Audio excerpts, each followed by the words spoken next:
Berikut statistik pertandingan leg pertama yang kami rangkum dari website resmi AFF Suzuki Cup. Meski imbang dalam penguasaan bola, Singapura lebih banyak menciptakan peluang dengan 3 shots on target dan 5 shots off target. Sementara Indonesia hanya 2 kali menoreh tembakan ke arah gawang dan 3 kali melenceng. Namun Indonesia unggul dalam akurasi operan dengan 75% berbanding 66% milik Singapura. Kemudian tensi pertandingan yang cukup tinggi membuat leg pertama menghasilkan total 34 pelanggaran.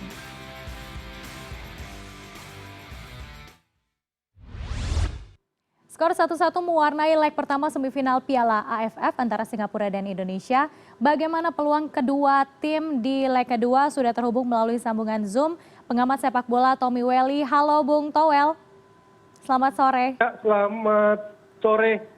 Lady Malino. Bung Toel, kedua pelatih ini sudah menegaskan ingin menuntaskan semifinal leg kedua dalam waktu normal, yaitu 90 menit, tidak perlu extra time lagi, apalagi adu penalti. Nah, bagi Bung Toel, analisa Anda apakah nanti akan berjalan seperti itu atau seperti apa jalan pertandingan leg kedua malam nanti? Iya, masuk akal. Logika sepak bola saya pikir kedua pelatih tidak menginginkan adu penalti dan saya pun melihatnya memprediksikan bahwa pertandingan tidak harus selesai dalam adu penalti, tetapi dalam 90 menit saja. Lalu berkaca dari hasil leg pertama di Bung Toel, perlukah Shin Tae-yong ini mengubah taktik bermain saat leg kedua nanti? Ya, karena ini 2 leg pasti akan ada perubahan taktikal. Nah, ini yang menarik, perubahan taktikal apa yang akan dilakukan oleh Shin Tae-yong. Memang hanya berselang 3 hari, jadi perubahan besar itu tidak akan bisa lah. Yang namanya peningkatan kualitas teknik dan taktik dalam hitungan 3 hari itu kan mustahil. Tapi akan ada perubahan-perubahan kecil, perubahan-perubahan taktikal yang akan bisa menentukan pertandingan, itu mungkin terjadi. Oke, kalau Anda lihat sendiri nih Bung Toel, dari kekuatan gelandang Indonesia sendiri, kalau pelatih tim nasional Shin Tae-yong itu mengatakan bahwa memang masih kurang produktif begitu gelandangnya. Kalau analisa Anda seperti apa? Justru gelandangnya produktif. Yang nggak produktif itu kan striker. Dari 4 striker yang ada, cuma Ezra yang baru bikin 1 gol. Memang sebaran golnya cukup banyak. Pemain kita ada 9. Pemain belakang termasuk juga sudah bikin gol ya. Tetapi yang paling banyak bikin gol ya gelandangnya. Justru gelandang ada Ramai gitu ya? Rumakik, ada Witan, ada Irfan Jaya, ada Rahmat Irianto, ada Evan Dimas. Justru strikernya yang kurang kontribusi, dalam hal ini kontribusi gol untuk timnas Indonesia. Oke, nah setelah menjalani hukuman bertanding, Ramai Rumakik sudah bisa tampil di leg kedua ini. Bung Toel, Egy Maulana juga siap tanding setelah leg pertama belum dimainkan karena baru tiba dari klubnya. Seperti apa rotasi pemain yang akan dilakukan Shin Tae-yong malam ini kalau analisa Anda? Ya, dengan bisa kembalinya main Ramai Rumakik dan adanya Egy, maka ada opsi tambahan itu tadi, opsi tambahan taktik strategi dari perubahan pemain atau dari pergantian pemain yang bisa dilakukan oleh Shin Tae-yong. Seperti saya bilang bahwa dalam selang sudah 3 hari tentu tidak akan banyak hal yang secara taktikal akan drastis dirubah.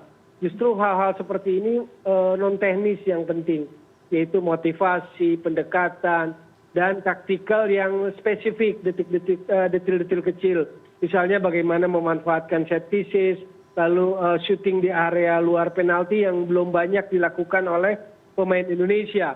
Plus pergantian pemain yang bisa lebih mengubah situasi pertandingan, misalnya dengan kehadiran kembali Ramai Rumakik dan Egy Maulana. Oke, kalau dari tim Singapura begitu melihat bahwa ada titik kelemahan timnas Indonesia itu mudah kelelahan begitu sehingga jadi kebobolan begitu ya di leg kedua kemarin. Maksud saya di paruh 2 kemarin. Nah, selanjutnya bagaimana Anda melihat apa saja yang harus diantisipasi oleh timnas Indonesia dalam leg kedua nanti? Kemarin di leg pertama catatannya adalah soal intensitas, soal determinasi. Bahwa determinasinya agak menurun dibandingkan Malaysia, iya. Tetapi juga patut dicatat bahwa Singapura beda dengan Malaysia, itu yang pertama. Yang kedua adalah bahwa kemarin pertandingan semifinal, ini semifinal berbeda dengan babak penyisihan. Pasti pendekatan tim itu do or die, karena kalau kalah lewat, kalau menang maka melaju ke final. Jadi situasinya nggak sama. Tapi yang paling penting adalah timnas Indonesia bisa kembali kepada bobot tempo yang tinggi seperti dimainkan lawan Malaysia, intensitas yang tinggi dan determinasi. Ini nggak mudah. Misalnya kemarin waktu leg pertama babak kedua agak drop. Sehingga kemudian Singapura punya ruang, punya peluang untuk menekan balik Indonesia. Nah ini yang nggak boleh. Kalau Indonesia terus kontrol irama, terus kontrol intensitas, determinasi tingkat tinggi, maka peluang kita untuk memenangkan lebih besar. Oke, terakhir Bung Toel, prediksi skor untuk malam nanti? Selisih 2 gol gimana kalau saya Selisih agak 2 gol, optimis pada pertandingan kali ini. Oke, kita doakan yang pasti keberhasilan ya untuk melaju ke final AFF. Terima kasih Ya. Bung Toel sudah bergabung bersama kami di CNN Indonesia Newsroom. Selamat sore, terima kasih.